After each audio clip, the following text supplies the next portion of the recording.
It's what the shaman told the ball players before they went to play ball. I remember the man used to tell us that story. In the early days when the settlers arrived in the Cherokee country, the settlers watched for quite a while, and the old man, he was sitting along the sideline, and one of the settlers went to him and says, "How long have you been playing this game?" And the old shaman says, "It dates on back beyond, who knows when."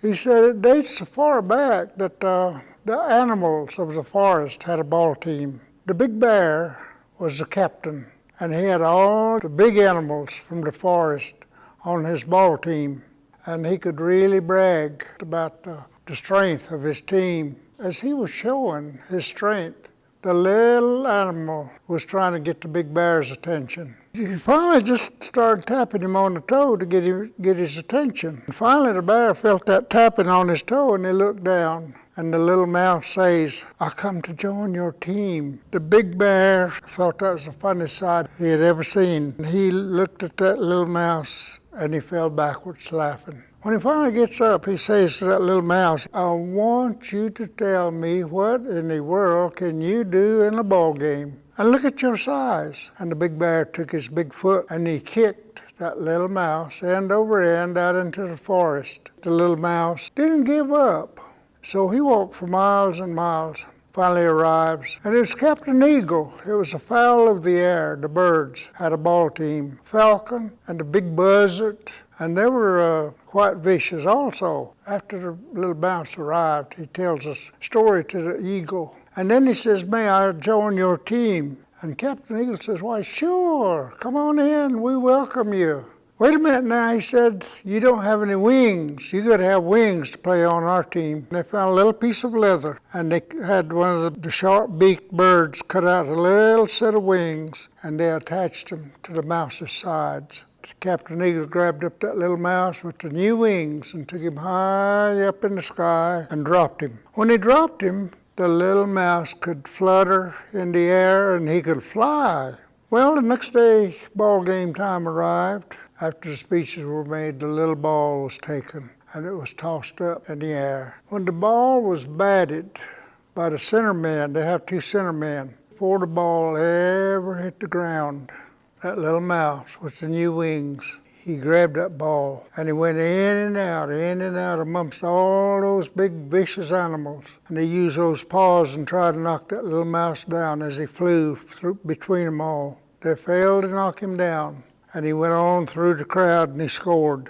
And again and again and again the little mouse scored. And the old man that was telling the settlers this story said, "Don't ever underestimate the size of a person or the looks of a person or the color of a person when they come to your community and want to join your ball team or anything else you have going. Always welcome them in." But the little mouse still lives to this day with the new wings. And he flies high up in the sky late in the evening or early in the morning, just like he's dancing on the air. And that is the little bat. He turned into the bat. This game brought a lot of our people together. It was beyond just a ball game. They called it the little war. They add on to that who's going to be in that war, and it's the little brothers. In the beginning, the stickball games were played just about every Saturday during the summer months when it's warm. Before the game, a lot of herbs was used to give to the men. After the stars would come out in the sky, they would start their dance. It was always along the river because the river was used for power. You know, they didn't sleep all night. We danced all night before a ball game, no breakfast, no supper. Those games were very, very rough. And if a man was hurt, there was no timeouts once the game got underway. They would help the man off the field, and the game continued right on. 12 points was a game. There was a big muscular man. He grabbed a hold of me. He put me to the ground and was holding me. And I started moving. I broke loose and I scored. I carried the last one through for Big Cove. It gave me quite a feeling, though, to outdo those big men. I could get away from them and leave them. I used to walk pretty close to 10 miles to the ball field from where I lived in Big Cove just to practice. And when I look back on it now, I think, well, boy, I must have wanted to play ball awful bad.